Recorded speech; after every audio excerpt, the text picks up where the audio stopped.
പൊതുസമൂഹത്തിന് ഏറ്റവും ഉപകാരപ്രദമായ ഹെൽത്ത് ഇൻഫർമേഷൻ നിങ്ങൾക്ക് ലഭിക്കുവാനായി ഞങ്ങളുടെ യൂട്യൂബ് ചാനൽ സബ്സ്ക്രൈബ് ചെയ്യുക. ബെൽ ഐക്കൺ അമർത്താൻ നിങ്ങൾ മറക്കരുത്.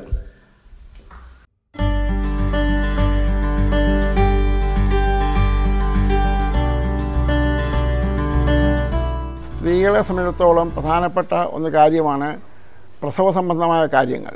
അതായത് ആദ്യം ഗർഭം ഉണ്ടാവുക, ഗർഭത്തിൻ്റെ വളർച്ച, അതിനുശേഷം പ്രസവം. ഇത് 3 സ്റ്റേജിലും ആയുർവേദത്തിൻ്റെ പ്രാധാന്യം വളരെ പ്രധാനമാണ്. ആദ്യകാലത്തെ ഗർഭം ഉണ്ടായിക്കഴിഞ്ഞാൽ അപ്പം തന്നെയുള്ള പ്രത്യേക ചികിത്സാ രീതികൾ ആയുർവേദത്തിൽ പറഞ്ഞിട്ടുണ്ട്.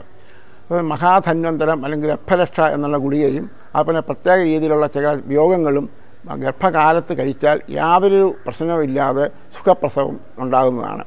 മോഡേൺ രീതിയിലുള്ള എല്ലാ പരിശോധനകളോ അവരുടെ കാര്യങ്ങൾ ചെയ്തോട്ടെ, പക്ഷേ ആദ്യകാലം മുതൽ അവസാനം വരെ ആദ്യം മഹാധന്വന്തരം ഗുളികയും അതോടൊപ്പം തന്നെ ഗർഭരക്ഷ എന്ന പ്രത്യേക ഒരു ആയുർവേദം വിധിക്കുന്നുണ്ട്. അത് സ്ഥിരമായിട്ട് കഴിക്കുക. അവസാന ഭാഗത്ത് അത് 9-ാം മാസം 10-ാം മാസമൊക്കെ ആകുമ്പോൾ പ്രത്യേക കഷായങ്ങളും അപ്പം ഡാഡിമാതികൃതം എന്ന നെയ്യുണ്ട്, അത് കഴിക്കുകയും ചെയ്യുന്നതോടുകൂടി സുഖമായിട്ട് പ്രസവം ഉണ്ടാകും. അവസാനത്തെ 3-4-5 മാസം കഴിഞ്ഞ കാലത്തെ നമുക്ക് തൈലം തേച്ച് കുളിക്കുന്നത് വളരെ പ്രധാനമാണ്.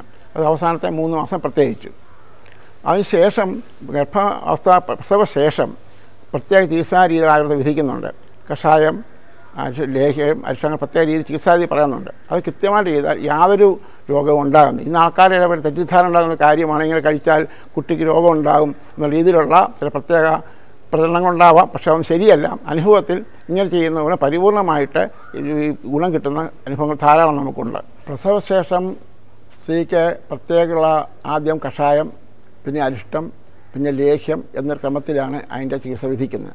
അതോടൊപ്പം തന്നെ ദേഹത്ത് തേച്ച് കുളിക്കാൻ ധന്വന്തരം തൈലം, പിണ്ണതൈലം ഓരോ കാലത്തിലും രീതിക്കും അനുസരിച്ചിട്ട് അത് ഉപയോഗിക്കുകയും വേദ കുടിക്കുക എന്നൊരു പ്രത്യേക രീതിയുണ്ട്. പ്രത്യേക 40 കഷായം ഇട്ട് അതിനകത്ത് കുളിപ്പിക്കുക എന്നൊരു പ്രത്യേക രീതിയൊക്കെ അനുഭവിപ്പിക്കുന്നത് ഏറ്റവും നല്ലതാണ്. അത് നമ്മൾ ചെയ്തു വരുന്നതുമുണ്ട്. കൂടാതെ നമ്മളിവിടുത്തെ ഈ പ്രത്യേക ഒരു കാര്യം, കുട്ടിക്കൂടെയുള്ള ചികിത്സ ഇത്യാദി പ്രത്യേകം ശ്രദ്ധിക്കേണ്ടതാണ്. ഒരു കുട്ടി ജനിച്ചു കഴിഞ്ഞാൽ അന്നപ്പം മുതൽ തന്നെ ചെയ്യുന്ന 2 കാര്യം. ഒന്ന്, ലാക്ഷാതി വെളിച്ചെണ്ണ എന്നൊരു എണ്ണയുണ്ട്.